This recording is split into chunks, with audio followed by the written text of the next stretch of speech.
Guys, my name is Kris Paronto. I had a call sign that night. And just to explain how call signs work, I'll tell you what it was first. It was called Tonto.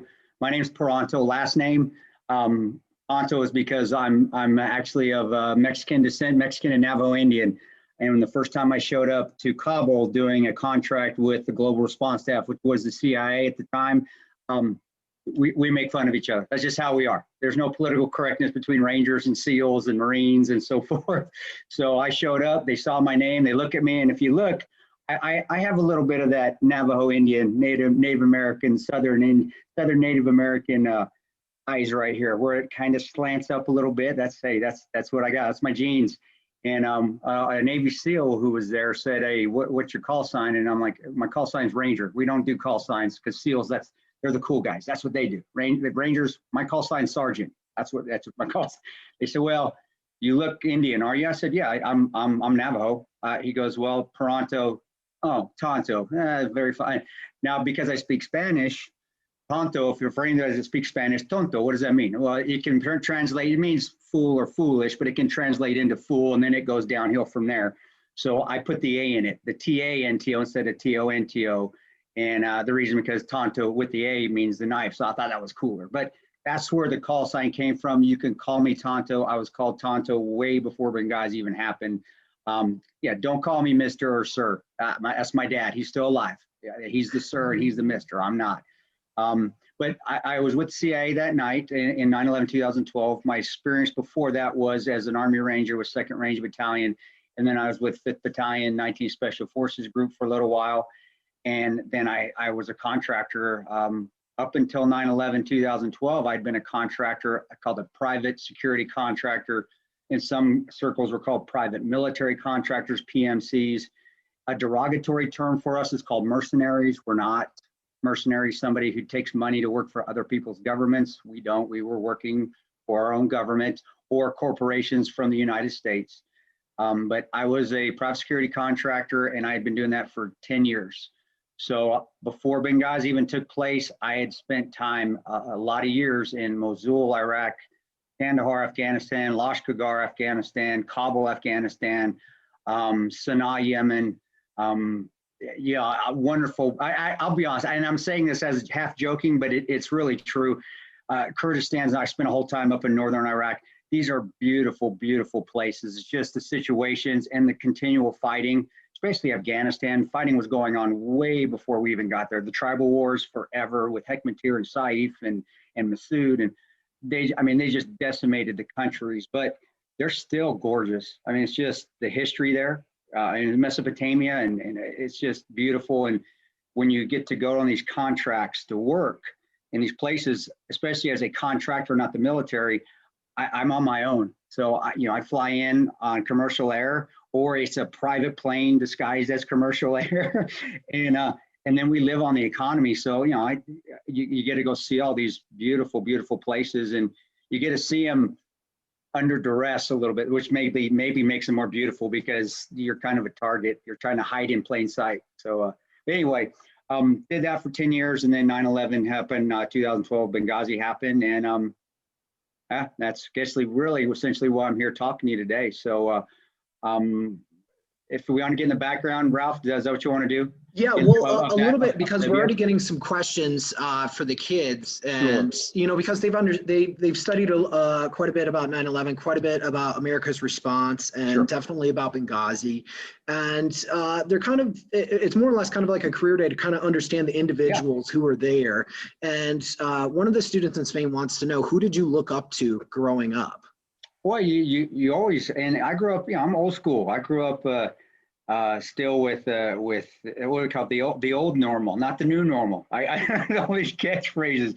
I grew up, idolizing my grandfather, my abuelo, Joaquin Garcia. He was a farmer. He came over, he was an illegal, actually came over legally, and then he got his citizenship, and he worked on a farm as an immigrant, and then he built his way up and got his own farm. And I played on that farm, and I wrote about it in the Ranger Way, some of my experiences working with, and this is a derogatory term. I didn't grow up this way being a derogatory term, wetback, his migrant workers that were on there.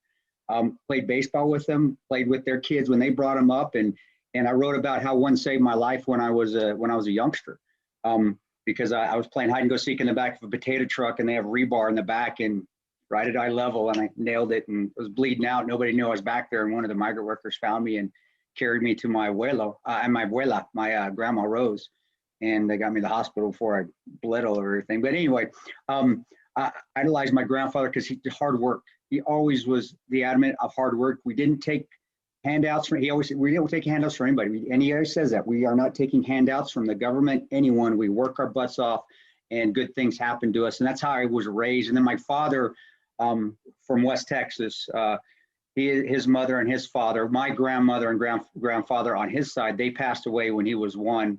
My grandfather on my dad's side was shot down in World War II and died when my dad was 1. And then his mom was driving down the highway to Wichita, Kansas, and got in a car wreck and died. And again, my dad, though, I never heard him complain about it. I never heard him feel sorry for himself. And he worked his way up too. He worked his tail off. And I grew up in the education system. My dad was a football player. He was into athletics, which at that time I was as well. Growing up, he never pushed it on me, but he always made us work hard. And growing up and watching him be a football coach from the small schools up until he was a national championship coach for Brigham Young University, getting his PhD and so forth, he always pushed himself. So those two were huge in my life. And then my mom, of course, because my mom is tougher than both of them. She's a spunky little Mexican mama. My mom always, that's where I got my fight from.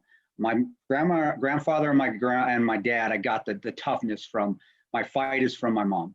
So really, those who I look up to is my parents, and I think all kids should look up their parents, at least some aspect. I know with social media nowadays, it may not be the best thing, or it's not what kids really are seeing first, but that was what I saw. And then in the military, it was Rangers that were above me. I was a Ranger, so any Ranger that served before me or had been in combat or was senior to me, I looked up to, because they had accomplished things that I had yet to accomplish, that I wanted to aspire to accomplish. And I had a tremendous, Rangers, I had all-star guys that you look back now. My first lieutenant colonel was a guy named Stanley McChrystal, who was a 3-star general, and he was commander of SOCOM. And then I served with Leroy Petrie. He was in my basic training class, and then we went to battalion together. We were in the same company together. Leroy was a Medal of Honor winner, and there are many other people I served with at Range Battalion that Pat Tillman was a private over an Alpha company when I was there. I mean, that's the guys. And if you don't know a Pat Tillman story, he passed away in Afghanistan, and he was also he played for the St. Louis Cardinals or the Phoenix Cardinals before he quit and joined the Rangers. So when you're a Ranger Battalion, you look up at the guys that are above you. You look up at the people that have got to where you want to get to, and that's what you are trying to aspire to. But that all started with my grandfather and my mom and my dad, and it was always hey, we don't quit, we don't look for handouts, we don't cry about if something goes wrong. You just get up and you keep going and you keep grinding and you keep going forward, and that's how I was raised, and it did stick with me. I didn't think it at that time though. At that time, I was little. I was like, "Oh, Dad, quit pushing me." No, I want, go get it done. Just go do it. It wasn't all yelling and screaming. It's, hey, this is how you get yourself tougher and you get yourself better. And it helped me, and it helped me in school too. I was able, when I got kicked out of the military, first time I was in. I don't know if people knew that. First time I was in, I got thrown out of the military. It kept me from quitting on myself, and I went and got my master's degree, and then I re-enlisted back in the Army and redid everything all over again. So I actually did the Army twice, if you want to look at it. That's incredible. That's nowhere in your biography that I could find. Yeah, I wrote about that in The Ranger Way. The second book that I wrote, the bio, I don't know why we should put that in the bio, but the second, I tell people all about it. And The Ranger Way, the second book, is all about It's all about me failing and learning from the failures and then overcoming them and getting stronger. And I think all those failures prior to Benghazi is what helped me get through Benghazi, because you go through all that adversity, you learn how to deal with it. You don't cry about it. We all go through tough times. And then right at some point, you're going to need to pull all that adversity, all those obstacles that you go through, you're going to need to pull from them and be like, okay, this is the time I need it. What am I going to do? Am I going to quit on this rooftop? Am I going to give up? or am I going to just keep fighting because that's what I've always done my whole life? And eventually I'm going to win. As long as I don't quit, you're going to win. Ranger school is the same way. Ranger school sucks. It's awful. No eating, no sleeping. Oh my gosh. When we got to mountain phase, we weren't even halfway done with Ranger school and I was already had it. I was already tired. I was already hungry. I was already emaciated, and I still had another 2 months to go. You just don't quit. As long as you don't quit, you're going to win. You're going to make it. You just, doesn't matter how long it's going to be. You just keep rolling along. And I learned that at an early age. So, yeah. One of our students, they want to know, and because I know we only have you for a certain amount of time, but you guys, it's up to you guys. I got plenty of time. You're fine, but we don't want to be selfish with it, but we feel very fortunate to be able to talk to you. One of the students in Florida emailed me and they wanted to know, what was it like working with the CIA? Yeah. I know, laugh at that. It's not, they're not all, let's put this, they're not all Jason Bourne and Mission Impossible as the movies make them out to be. You know, if you watch 13 Hours and I was very arrogant. I was very confident. I was very salty at that point. I've been deploying for 10 years at that point. So I had already seen behind the curtain of what the CIA is, you know, and don't get me wrong, there's great guys there. There's guys on the ground. And when I say guys, to me, that's a gender neutral term, guys. Okay. I mean, men and women, I say guys. And that's that. So when I got to the agency, there are tremendous individuals, tremendous guys that work there. They are. The people on the ground they do great things, fantastic things. But the aura of working at the agency, when you get in there, especially, I would say probably from 2007 on, it got to be very political. And it was really disappointing because the old jawbreaker guys, the guys that were from like from the Mujahideen wars, when they were helping the Afghanis beat the Russians, and before that, all that tradecraft, that spy stuff, they started to lose a lot of that because it was becoming more infiltrated with politicians or leaders that were more concerned about their name and their prestige and what they could do after the agency, which was politics generally, than the actual mission.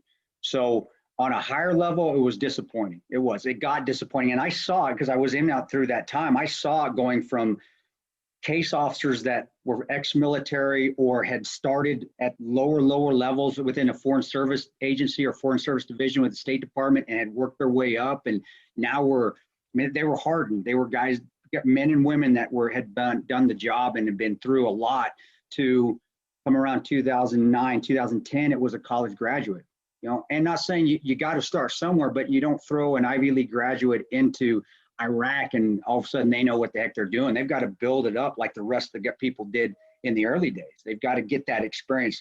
College experience is awesome. Real experience, you've got to have it, especially if you're doing human intelligence collecting. And I saw it going away from that and going from the human intelligence side, from the actual experience, to we're just hiring, Ivy League graduates. And I did put, I poked fun at that in 13 Hours, but that's what I did. I thought it was my job after 10 years.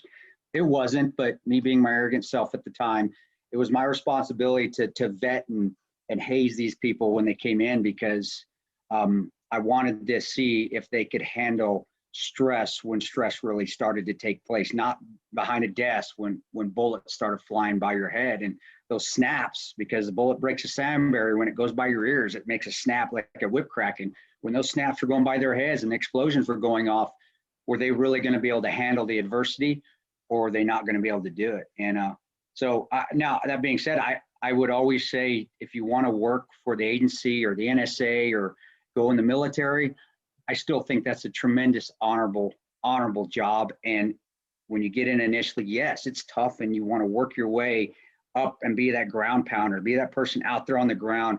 But, nowadays too, you also have to take a step back and listen and learn and not get into the politics, because they do try to pull you into politics, which politics need to have nothing to do with the agency or the NSA or the military. It just, sadly, it does right now. But that can change with people just going in and not just, hey, I don't want to hear about politics. What's my job? What do we have to do? And then going and do it. And it is a fun job. It is. I wouldn't have done it for so long, and I would have kept doing it if we wouldn't have gotten fired after we after we told the truth. We got a security clearance suspended after we told the truth. And I went to Yemen after Benghazi, and then I had to stop working, but I still love the job. So, yeah, it's bittersweet. It really is. It's a great experience. You get to travel the world. You get to see fantastic things. You do see atrocities. You do see death. You do see your buddies. Some of you may, if you decide to go that route, yes, you do see your buddy. I watched two of my buddies get blown up while I was shooting over their heads. But those are things that, I signed up for it. I knew, I expected, I knew that was part of the job. So, and again, I'm glad I did, not that it happened, but where do you get to see those sort of things? I mean, it's one of those, like, do you have the strength and the confidence enough to do that? And if your answer is yes, you're going to see some remarkable things. You're going to see things that really you only see in movies, literally. Movies are made out of. But it can take a toll on you mentally and emotionally. And if you have a family, yeah, you're gonna sacrifice a lot of time with your family. There's always a sacrifice. I wish I could say you can have your cake and eat it too. It's not the truth. I sacrifice a lot of time with my 16-year-old and my 12-year-old. I barely just started getting to know my 16-year-old a couple years ago, and there was a lot of animosity. That's one of the sacrifices that a lot of the veterans that have talked to our students, that's one of the biggest sacrifices that they can make, is that they're essentially sacrificing time. Time that they can't get back. And that's huge. When you say sacrifice, and the politicians get into a military or get into somebody that say, "Oh, you've never seen combat, you haven't sacrificed anything." Like, no, horse crap, I haven't. I've sacrificed time with my family, whether you see combat or not. That time away from your family. Now that I'm 50, I'm the big 50. I got my first AARP letter, which means that for all you guys overseas, that means our old man letter. It says I'm old man, so I can apply for old man insurance. Now that I've got that, I have a 5-year-old too right now, and I get to do all those things with the 5-year-old I didn't get to do with my 16-year-old and my 11-year-old, because my 11-year-old was 2 when I was in Benghazi, and I was still gone all the time after that. It's hard because it's so much fun with my 5-year-old. All the stuff I get to do that I didn't do with my 16-year-old, and every day, you don't want to regret, but there's a little bit there. But then you think on the other side, well, if I was home, would I be regretting the stuff that I got to do overseas that is very fulfilling in its own right? So it's a choice, and it's just a choice you have to make. That's it. You have to just decide, what am I going to do? And you can have a family while you're doing it, but it's tough. I got divorced twice. So it's hard to maintain that family, that relationship, because you're never home. And I did reconcile with my second wife that I have my children with. So in the end, everything worked out. I do thank God for that. I'm not going to get into the huge faith this here, but I do have faith, and I think that was a route I was supposed to go, but it doesn't always work out that way. So you just have to be strong enough to make the decision and decide. And once you decide, you take that step, you're off and running. And then you just have to, we call it, you have to be flexible. You just have to fill and flow. Just like when you're clearing rooms and clearing houses, we call it doing flow drills. You're just flowing through everything, and you just take for what it's worth, and you hit those obstacles every once in a while, and you find a way to get around them or through them, and still try to maintain your integrity and your moral courage. It's tough to do, but it still is very fulfilling. Definitely is. Well, thank you for sacrificing your time, but please, if you get the opportunity, thank your family for sacrificing their time as well. Thanks. I appreciate it, Ralph. We have a question from Mev. She's in Italy. She had two very good questions. And guys, again, if you have any more questions, message them in the chat. Go ahead, Mev. Hi, Kris. Nice to meet you. Nice to meet you. I would like to know, what is the hardest and most complicated thing you have ever done in your trainings? And is it the thing that helped you the most in your life? Yeah, actually, any adversity that you go through is going to help you down the road in life, because it makes adversity that much easier to deal with if you learn from it. The hardest thing I ever did was the first time I got into basic training, because it was a culture shock. I'm coming from college. I did finish college before I enlisted the first time. And I played college football. I was decent. I was a pretty good player. So I'm coming in with a chip on my shoulder, and then you get into Fort Benning, Georgia, and this was the 95 where it was still, they were still putting their hands on us, the drill sergeants. And that's fine. I had no issue with that. They were still, it's very intimidating. So you come in being this big fish, or you think you are, and then you realize you step off that bus and you're nothing but this little little piece of dirt. And it is a culture shock because it's humility. They're not how do I say the word? Dehumanizing you. They're just humbling you to knock you down a few pegs because everybody's got to start on that same level. That's why they shave your heads. Everybody's the same. Y'all are getting a start here. Nobody gets a leg up. Doesn't care who you are, what you are, what ethnicity, what religion, how cool you were back at home. Y'all are right here. And that was tough because I thought I was ready for it, but you're never ready for it. And then learning how to just, okay, what do I do? And taking a deep breath and just going, okay, just go every day, get up, learn, shut your mouth, learn, do what you're told, learn, and continue on. Okay, day's over. All right, go to bed. Hopefully we get about 6 hours sleep tonight. Okay, wake up. All right, do it again. Learn, and it's just learning how to be patient, learning how to get homesick so you're not feeling sorry for yourself, and then just being able to finally open your ears up, listen to what you're being told, do what you're told. So you have to check your ego big time, and then just continue on. And it's just everyday thing where eventually got to where I was only looking at the day. I wasn't, when you look at the end, and this is where guys would quit. When you look at the end, like when is basic training going to end? And it seems like miles away. You really, it's hard on you. You lose a little hope. And so what I learned to do is I just would, okay, take it day by day. Take it day by day. And when I started deploying, I didn't look at when my deployment was going to end. I didn't look at the ending. It was, okay, what do we got to do today? Yeah, and eventually you just go through day by day and you get used to it and you start doing well, and the trips actually don't seem that long, or the training doesn't seem that long. Even Ranger School, I quit looking. Not that you don't want to finish the goal, you do. You just don't look at that finish line at the start because it can be disheartening. And that basic training that first time taught me how to just get through the day, learn, all right, listen, and don't worry about that graduation is still 5 months away.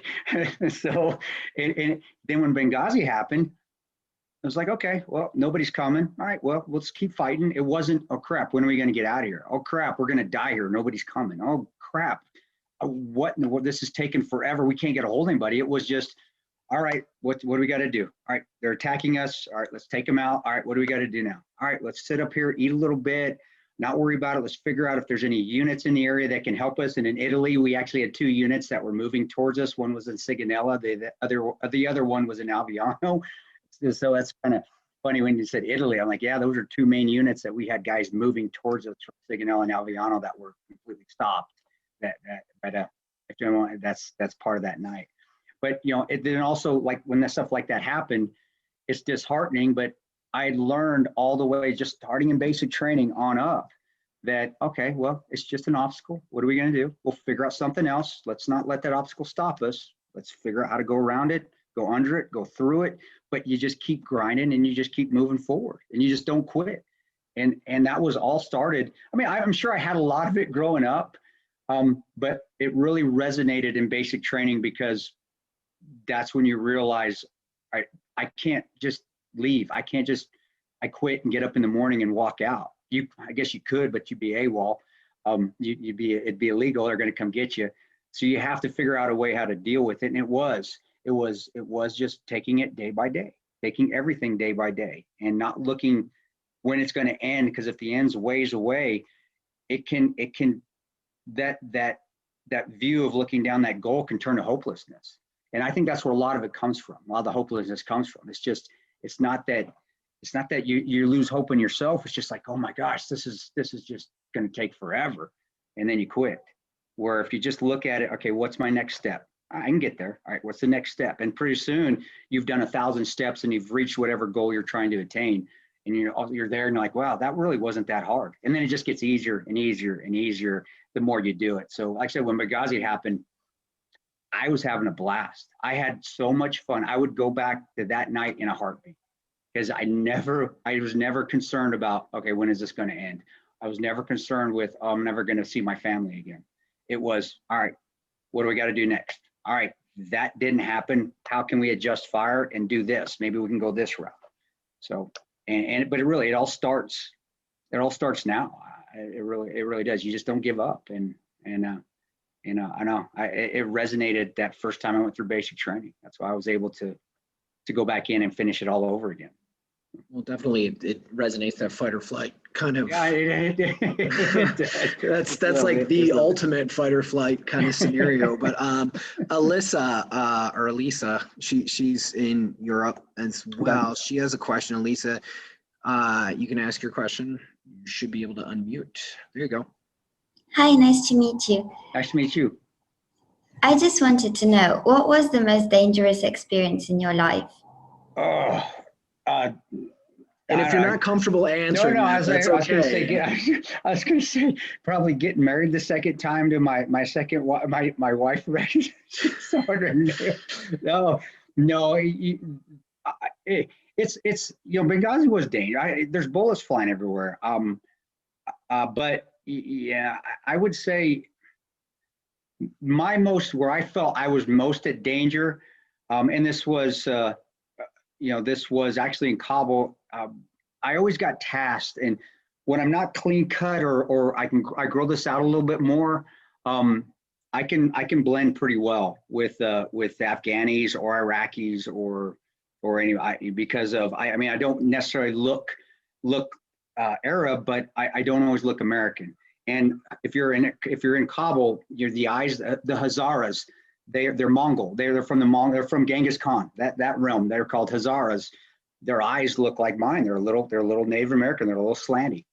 And so my first time where I got tasked to go out into Kabul on my own, I was supposed to do a reconnaissance and dress like a local and go out, and we were trying to find an apartment that a Taliban guy, or he was an informant, lived in, and I had to go in an area that was very dangerous, and it was on my own. I was by myself. The only thing I had a Glock 19 in my waistband, and I don't have any support. I don't have guys around me. I mean, the closest team was in a Land Cruiser, and it was very well planned. It was awesome. I mean, I was so happy with how well we planned it.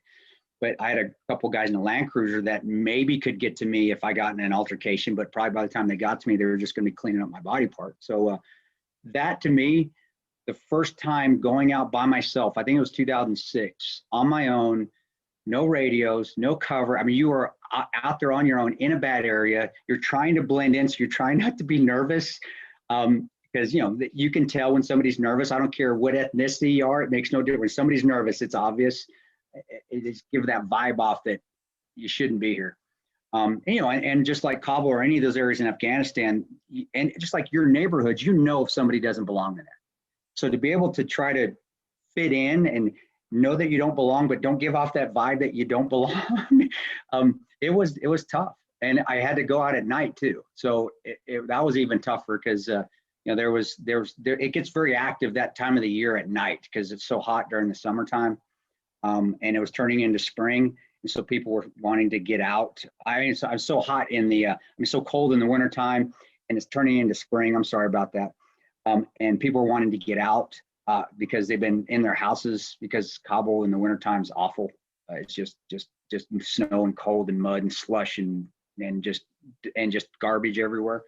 And so people were starting to come out at night, and there was a bazaar right next to this apartment building I was supposed to go into. But I learned that if you just act normal, you could blend in, and you just act like you need to be there. And you see what the locals do. And I remember asking a Kabuli, hey, how can you pick out Americans? He goes, you guys are so healthy. You never smoke. We know it's you because you're never carrying a cigarette. So I had a cigarette. I bought a local pack of cigarettes, and I'm walking around, and I could speak the language, speak Dari and Farsi a little bit. So I could order and still sound halfway normal. And to me, that was my most dangerous, just because I didn't have all the guns and support and things that I had. And I was on my own. And if something happened, my wits were going to save me. And I didn't know if my wits were ready for that at that point. So once I got done, when I got back and we completed, I got the pictures, I got what we needed. We found the guy. It was, dang, that was a sense of accomplishment. It really was. Because even at Range Battalion, we're always together. I mean, even when we go in to do a direct action mission, we have every asset available to us, Spectre gunships, Little Bird helicopters, guns up the wazoo. I mean, it's just a bunch of pipe hitters coming in. We're coming in and we're not going to lose. There's no way. So doing that by myself, that was awesome. But that was where I was, at any op that I did throughout the rest of my career, that was where I was most scared. And where I thought, okay, I got nobody but me. Am I good enough to do this? And like I said, it's just, I didn't look for when the night was going to end. I just concentrated on the job I was supposed to do. I concentrated on relaxing, taking some breaths. And then I just trusted that that's what I was supposed to be doing. That was where I was supposed to be. I had faith in myself, faith in A. And I'm a worse Christian by far. I'm telling you guys, but I just tell you people, you don't have to believe in Christianity or something, but just believe in something and just have faith in something bigger than yourself, because it takes care of you and it increases your luck a little bit.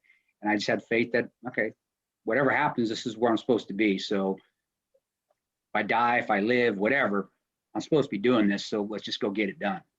And yeah, that was that. But to say that I wasn't, and excuse my uncouthness, Ralph, but to say that my sphincter wasn't just tight like this, like the first Bueller movie, you could have put a lump of coal up me and it would have came out a diamond. I was so tight and just yeah, I'd be lying if I said I wasn't like that. But man, that was, and after that, one thing I got adrenaline feelings, but I never really was scared. Sure. It just was adrenaline. So yeah, that's a great question. Thanks for asking that. I forgot. I remember that experience. I mean, it's just so vivid. I appreciate you asking me that. That took me back to Kabul for a second. I remember the smells too, just the soot, the dirt, and the car exhaust. And then people were cooking. They were out cooking the mystery meat and the chicken on the kebabs. And man, that was, we call the mystery meat beef mystery meat because there's no cows in Kabul, so we don't know where the heck the beef comes from. Yeah, that was. Man, that was an awesome experience. And that was a great question. Thank you for asking me that. I appreciate that. That was nice. We have a question from my son here. His name is Patton. Patton, what's up, buddy? Named after George Patton. So hey, yeah, Patton's that dude. Now, he was a genius, but he was a damn egomaniac. I tell you, but you aren't, right? You're a genius. Just don't take the egomaniac out. Take that out. But Patton was a genius. Very on the humble, military side. very modest. There you go. Yeah. Mr. Kris, I had a question Sure. about Benghazi. What was it like? What was life after Benghazi like? Well, it was really normal. It was back to normal when I came back. We came back. We did our debrief. I didn't go overseas. I didn't care about politics when I worked, buddy. So I didn't really care. I'll be honest. I didn't care why we were in countries. I'd like to do my job. I enjoyed being with my teammates. I enjoyed, which at that time, from 2003 when I first started deploying on, we just enjoyed catching terrorists and doing what we thought was for the good of the United States. It wasn't due to foreign policy or anything we didn't care about. I didn't care about that. So when I got back, I did my debrief at Langley at George Bush headquarters there in Tyson's Corner, and then I took my 2 months off and I went back out to Yemen and went and worked in Sana'a. And so really my life hadn't changed much at all until we were in Sana'a, and myself and Jack Silva, who was played by John Krasinski in the movie and did a very good job playing Jack. Actually, Jack and John Krasinski, for all you guys, they look identical. They look exactly alike. But my Jack and myself went to Sana'a, and that's when we started to hear about the media of just got out of control, spinning. It was lies and misrepresentation, which again, that's happened before in deployments I've done. So, but I was never, I just never let it bother me because I was so involved with Benghazi, being there and seeing Roan and Bub die, and then seeing how their parents were handling it and their parents weren't getting told the truth. It was about 6 months after after I got back from Yemen. I said 4 months. 4 months after I got back from Yemen, where the team and myself, we just sat down as a team and we said, what are we going to do? Are we going to tell the truth, or are we going to just shut up and keep working? And as a team, we decided to tell the truth. So my life didn't start to go really crazy until then, till the book came out. Guys like myself aren't bred for social media. We're not bred for the spotlight. We don't start and do our work, or at least I didn't. And I know guys at my time, we didn't join the agency or Rangers or SF to say, hey, look, let's go make a movie and talk and be a public speaker. And look at me, I'm talking to students. We never did. We did it because it was cloak and dagger. It was secret, right? And all of a sudden, here I am out in the front, and then I started going Fox and CNN, and then the media got crazy again, and the movie came out, and that was hard. That led me down a bad path. That was where obstacles started to come in, my own obstacles, and I started to make hugely bad decisions. So I had to fix myself. So it was tough, brother. It wasn't, if people think you have 300,000 followers on Facebook and 200,000 on Twitter and all this, and your life is wonderful. It's honestly, it was probably the worst time of my life after I stopped working, when all this took off. It was a great experience being on the movie set. I'll tell you, Michael Bay, he's awesome. I love that guy. And Pablo Schreiber, the guy that played me in the movie, I'm still friends with him. He's tremendous. He's huge though. He's a lot bigger than me. I'm 5'9", 160 pounds. He's like 6'3", 235. I still think I'm better looking than him though. So it's a pretty good trade-off. I thought it was, because I'm way better looking than Pablo. But that was a cool experience. So there were tidbits of positives in there that helped me, see that there still was silver linings that kept me going. But for the most part, it was difficult. And then in 2018, that's when I said, I'm not doing any more news. Actually, my original Instagram account, I shut it down. I had like 200,000 followers on it, and it was great. It was making me miserable, so I turned it off. My Facebook account, I turned it off. My Twitter account, I had like 275,000 followers. I'm saying this not as a cool thing. I'm just saying, because you guys get the social media stuff. I know you do. I shut it down. All my social media I got rid of, and I had to start to fix myself again. Again, the obstacle, all the stuff that I learned up through even Benghazi was teaching me, okay, got to get better. You got to be a better person. And some of this means you have to sacrifice a little bit. Now you got to get your life back in order. And that's when I reconciled with my ex-wife, got back together. I got the social media back up and going again, guys, but now I'm doing it in a more positive way. So it led me down a negative path, brother, after Benghazi. So, and then I had to just look at myself and look in the mirror. And I remember I did, it was after an incident. I had, guys, and Ralph, I'll tell you guys this, I did, I put a gun in my mouth, and I was going to end it. But you also had the work that with the 14th Hour Foundation too, that we wanted to know we about. will. But you just look in the mirror, and I said, no, I don't want to live like this anymore. And I fixed myself. So now my life now is fantastic. You just had to get through that hump, and then So and everyone can do that. Everyone can. It's we all go through hard times. So I did that. But did that? I know I went down a rabbit hole. Did that answer your question? Yeah, that did. He's good.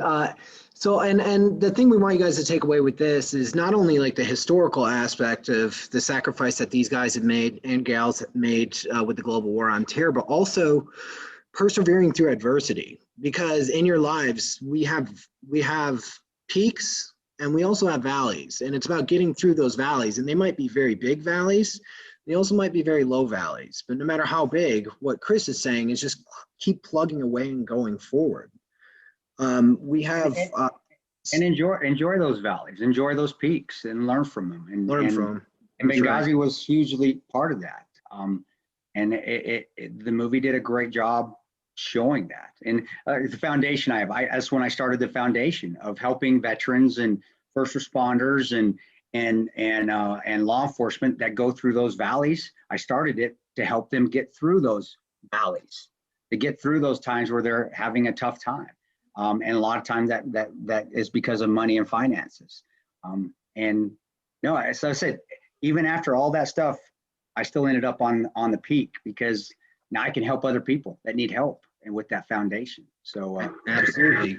And you're inspiring and educating, even right now, students all over. I'm trying to. I don't know if I'm educating, guys. I was a terrible student. I did my best. I got my master's degree by the skin of my teeth, but You're good. So we have one final student question, and then we'll let you go. It's from Jan or Jan. Am I pronouncing it right? Jan. I always miss. I'm so sorry. I see him right there. I see him right there. Man, I didn't see the other questions or questionnaires, but I see you, Jan. What's going on? Hi, Kris. What do you recommend to someone who wants to join the military or other national agencies? Do you want to right now, or are you looking for who you need my to join? My dream is to join in Air Force, Italian Air Force, and I always thought about how do the best to join, or maybe I'm ready for this dream, or it's only a thing that was supposed to me by films or other things. Well, if you really and you want to do this, right? You want to join the military. Yeah. You want to go on and the Italian Air Force. You guys, you have a real good Air Force. You actually have had since World War II. You've had a really good Air Force. If you do, again, start preparing yourself physically. One thing I knew when I went back in the second time to the Army is that I learned from the first time I went in is that physically I was unprepared. Now I was pretty strong, but I didn't have the endurance. And that's where you need to come in with the endurance, especially being a fighter pilot. Even though you're in there, you're going through a lot of stress. Your body's going through a lot of taxing movements, and then you're in a cockpit forever, so start preparing yourself endurance wise. Yes, strength's important, but being able to run a distance, and really that helps with your mind, that mental toughness. Running is one of the things that can make you mentally tough because you're out there on your own. You can quit whenever you can quit whenever. I mean, you can stop running, and it's your brain that tells you, okay, my body's starting to hurt, I got to stop. Your body can go so much farther if your brain will tell it. One thing at night in Benghazi that took place when we were trying to get into the compound is initially right at the beginning, we started to jump over back walls. And I was 42 at the time. And I remember jumping over a back wall, and they're about 8-foot high block walls. And I remember just feeling my body just not wanting to do it. Now I was 42. I had all this gear on me. I was wearing shorts. I had a Mickey Mouse shirt on that night too. If people, I just couldn't put it in the movie. I had a helmet on, body armor. I had ammo all over me. I had a machine gun, a belt-fed machine gun on this arm. I had an M4 machine gun on this arm, M4 rifle on this arm. And I pulled myself up, and my body's like, no way, we can't do that. Because all I could see through the next 400 meters was just wall after wall after wall after wall. And my mind's already telling my body, you can't do this, you can't do this. And I thought back to mountain phase in Ranger School, where I went through at Dahlonega. And I remember going up Mount Yonah. It's a mountain that we have to climb. Right when you get there, you got to put your ruck on, you got to climb this mountain. And I almost fell out. And this was right at the beginning of Ranger School. I still had all of mountain phase and all of swamp phase to finish. And I remember an RI, a ranger instructor, was behind me, and he was yelling at me. Because this is where they want you to fall. This is where they're going to start weeding people out again, making the class smaller. And he even told me, he goes, if I get in front of you, you're out. You're done, Ranger. Because he's right on my butt. And if he passes me, I'm done. And I remember he says, if you quit, he goes, if you quit now and you stop, you're out, you're gone. And I remember my head, I didn't know what my head said, but my head told my body, go, just stop complaining, go. And I shot up the hill, and I actually passed a ton of people and got to, I think I finished 4th in the line, and I was starting at the rear. Well, coming to Benghazi, I thought about that moment. I mean, it just was for a split second, but in my mind, it lasted for probably a couple minutes, but I know it was just like that. It's like, dude, you can do this. Your mind just, and I told my brain to shut up. I said, just shut up, brain. Either be positive or don't talk to me. And it did. My brain started to tell my body, you can do this. You can do this. You can do this.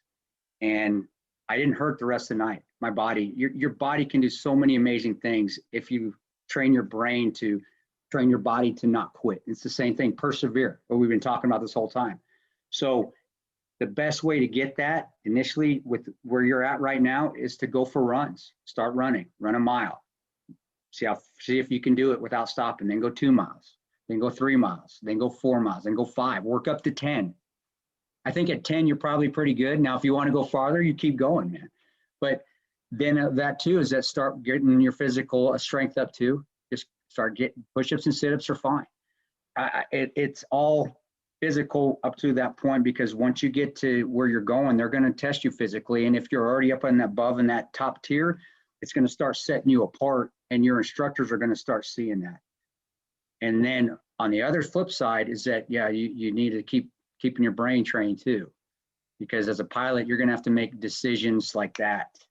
I think any special ops unit and pilots, that your brain has to be able to function quickly. So just train yourself hard. And whenever you're pushed, don't complain, just get it done. Under duress, and this goes from Benghazi, this goes from any other incident I was in, you will always fall back under stress, under duress to your highest level of training. So if you haven't pushed yourself to this level up here, when you're under stress, you're going to fall to, if this is the level that you've attained, that you've been mastering. So whenever somebody's trying to push you and make you better, don't complain, don't whine, get there. Because when your stress hits you, you go to habit forming movements, your motor neural pathways in your brain will revert back to whatever you can do efficiently under duress, which is through training or whatever else you've been in. And if you think for a second that if you've only reached this level, that you're going to reach these levels without training, without being able to go through duress and stressful training, you won't. You're going to go right here. I think that's the biggest thing that I see with any part of our society, not just with the youth. I think you guys are stronger. You guys got stronger physically. You're stronger than my generation. But I think anyone is that our brains quit. We want to quit. We want to stop. And when you want to stop, that's when you got to push yourself a little bit harder. And that's important. And honestly, if you're able to do that, you're going to attain great things, and you're going to make it. Definitely going to make it. So yeah, go to the Air Force, go to the government, do what you need to do. Just don't quit. Just push yourself hard. I know it's simple, but it really is. It's as simple as that. And I've seen guys, that men and women that wanted to get to this level when the stress and everything hit, and they weren't able to because they'd never been trained that way. They thought they were just going to reach those levels, and it doesn't work that way. So that answer your question? I hope it did. That definitely answers the question. And before we let you go, Kris, is there any advice that you could give to these kids as they go out into the world? I mean, with everything going on right now, and I know a lot of you guys over there, especially in Italy, you guys are locked down. Are you still locked down in Italy? Are they really still locked down? They just got locked back down. Before we let you go, is there any advice you could give to them as far as persevering through adversity? Because you went through unimaginable adversity. Yeah, but this is, well, it still is unimaginable adversity, because how long have you guys been locked down now? Off and on for like 2 years? Has it been that long? No, it's been a little over a year off okay. and on. Yeah. I mean, this story in Benghazi, or even my story of failing and overcoming and is perfect for what's going on right now, because you are facing obstacles every day, and all you can do is just get up. And I saw this in the United States when we had ours here. Then I would preach to people this way, and I should say preach, a loose term preach. I would talk to people.